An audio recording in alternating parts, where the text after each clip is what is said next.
Hello मेरे दोस्तों। आपकी दोस्त चिड्डू एक बार फिर आ गई है आपको एक और नई कहानी सुनाने, जिसका नाम है बेईमान काजी।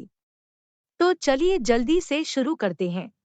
यह कहानी एक किसान की है जिसका नाम हरिया था। वह आगरा में रहा करता था। कुछ ही महीनों पहले उसकी पत्नी का देहांत हुआ था, जिसकी वजह से वह उदास रहने लगा। वह दिन भर उदास और निराश होकर भटकता रहता था। हरिया ठीक से खेती करना भी बंद कर चुका था। एक दिन जब वह निराश होकर रास्ते से गुजर रहा था तो उसे एक काजी ने कहा, क्या बात है हरिया? मैं तुम्हें कुछ दिनों से देख रहा हूँ कि तुम बहुत उदास रहने लगे हो। मैं जानता हूँ कि तुम्हारी पत्नी का देहांत हुआ है, लेकिन अभी भी तुम्हारी जिंदगी बाकी है। तुम्हें अपना जीवन तो चलाना पड़ेगा ना। यह सुनते ही काजी ने उससे कहा, तुम एक काम करो, तुम अजमेर जाओ और वहां जाकर ख्वाजा के दरबार हो आओ। वहां जाकर तुम्हें अपने जीवन का नया दिशा मिल जाएगा। हरिया को काजी की बात अच्छी लगी और अब वह अजमेर जाना चाहता था। सबसे पहले वह अपने घर गया और अपने सामान को इकट्ठा करके एक जगह रख दिया। उसने अपने जीवन भर कमाया हुआ धन भी इकट्ठा करके एक थैले में रख दिया। इसके बाद वह सोचने लगा कि वह इतना सारा धन अपने साथ नहीं ले जा सकता, इसीलिए हरिया चाहता था कि वह इसे किसी के पास सही सलामत रख दे। ऐसे में उसने काजी के बारे में सोचा और वह उनके पास चला गया। वह काजी के पास जाकर बोला, हुजूर, मैं चाहता हूँ कि आप मेरे धन की रखवाली करें और फिर जब मैं अजमेर से वापस आऊंगा तो इसे आपके पास से ले जाऊंगा। ठीक है, तुम इस थैली को अच्छे से बांध दो और इस पर मुहर लगा दो ताकि तुम जब इसे आकर देखो तो यह तुम्हें सही सलामत मिल जाए, काजी ने हरिया से कहा। इसके बाद काजी अंदर से अपना मुंह ले आया और फिर हरिया ने अपने थैले पर अच्छे से रस्सी बांधी और उस पर मुहर लगा दिया। यह करने के बाद थैले को एक सुरक्षित जगह पर रख दिया। अब हरिया निश्चिंत होकर अजमेर के लिए रवाना हो गया। अजमेर जाकर हरिया बहुत खुश हुआ। उसे अपने जीवन का नया मकसद मिल गया। अब वह गरीब बच्चों को पढ़ाना चाहता था और उनकी सेवा करना चाहता था। अजमेर से लौटते ही वह सीधे काजी के पास गया और उसे अपना धन का थैला मांगा।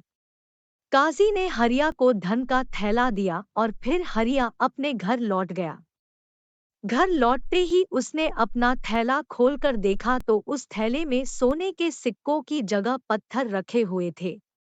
यह देखते ही हरिया अचंभित हो गया और वह सीधे काजी के पास पहुंच गया और उसे बोला, हुजूर, मेरे इस थैले पर सिर्फ और सिर्फ पत्थर है, लेकिन मैंने आपको इसमें सोने के सिक्के रख कर दिए थे। यह सुनते ही काजी हरिया से बोला, यह मैं नहीं जानता। तुमने मुझे इतना थैला दिया था, मैंने इसे सुरक्षित रख दिया। क्या तुमने मुझे थैला खोल कर दिखाया था कि इसके अंदर क्या है? यह कहकर काजी ने हरिया को वहां से भगा दिया।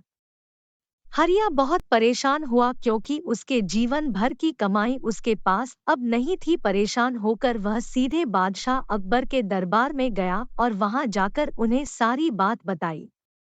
हरिया ने बादशाह अकबर को वह थैला भी दिखाया जिस पर पहले सोना रखा हुआ था, लेकिन अब उसमें पत्थर था।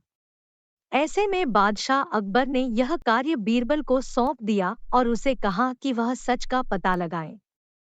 सभा खत्म होते ही बीरबल अपने घर पहुंचे और उन्होंने एक कपड़ा लिया और उसे बीच से काट दिया। फटे हुए कपड़े को लेकर वह अपने सेवक लखन के पास गए और उसे बोले, सेवक लखन, यह कपड़ा बीच से फटा हुआ है। जाओ, इसे रफू करवा कर लाओ। तुम इसे किसी ऐसे दर्जी के पास लेकर जाना जो सबसे बेहतर हो। याद रहे, तुम्हें इसकी सिलाई ऐसी करवानी है कि पता ही ना चले कि यह कपड़ा फटा हुआ था। इसके बाद बीरबल का सेवक कपड़े को लेकर बाजार में गया और कुछ घंटों बाद वापस आया। बीरबल को उसने फटा हुआ कपड़ा दिखाया जो अब पूरी तरह से सिला हुआ था। अब उस कपड़े में कोई निशान नहीं था। फिर बीरबल ने अपने सेवक से पूछा, सेवक लखन, तुमने यह काम किस दर्जी से करवाया है? मुझे उसका पता बताओ। फिर सेवक ने बीरबल को उस दर्जी का पता बताया। अगले दिन बीरबल दरबार में पहुंचे तब बादशाह अकबर ने बीरबल से पूछा, बीरबल, क्या तुमने हरिया और काजी का सच पता लगा लिया है? जी हाँ हुजूर, मैंने दोनों का सच पता लगा लिया है। मैं आपसे आग्रह करता हूँ कि आप हरिया और उस काजी को इस दरबार में बुलाने का आदेश दे। बीरबल के कहने के बाद बादशाह अकबर ने दोनों को बुलाने का आदेश दिया। जब वे दोनों दरबार में पधारे तब बीरबल ने मोहन दर्जी को बुलाया और उससे कहा, दर्जी, क्या तुम्हारे पास काजी कोई थैला लेकर आए थे जिसका तुमने रफू किया था? जी हाँ हुजूर, मेरे पास यह काजी आए थे और कुछ दिन पहले इन्होंने एक पैसे के थैले को मुझसे रफू करवाया था। उस दर्जी ने दरबार में कहा, जहाँपनाह, दोषी कोई और नहीं, यह काजी ही है जिसने हरिया के पैसों के थैले को काटकर उसमें से सारा सोना निकाल लिया। फिर उस थैले को इस दर्जी से रफू करवा लिया। इसने चालाकी से उस थैले पर पत्थर रख दिया। बीरबल ने बादशाह अकबर को सच बताया। सच के सामने आते ही काजी बादशाह से माफी मांगने लगा, लेकिन बादशाह अकबर ने उसकी एक ना सुनी। उसे जेल में बंद कर दिया गया। बादशाह अकबर ने हरिया का खोया हुआ धन भी वापस दिलवाया। तो इस तरह से बीरबल ने सच का पता लगाया। तो देखा दोस्तों, किस तरह से बुद्धिमान बीरबल ने पाखंडी और बेईमान काजी को सबक सिखाया और हरिया को इंसाफ दिलवाया।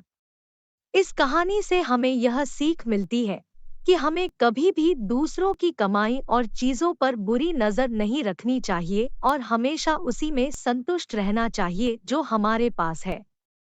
उम्मीद करती हूँ कि हर बार की तरह यह कहानी भी आप लोगों को पसंद आई होगी। जल्द फिर आपके लिए लाऊंगी एक और नई सीख भरी कहानी। ऐसी ही और मज़ेदार और अच्छी अच्छी कहानियाँ सुनने के लिए आप मेरा चैनल सब्सक्राइब कर सकते हैं।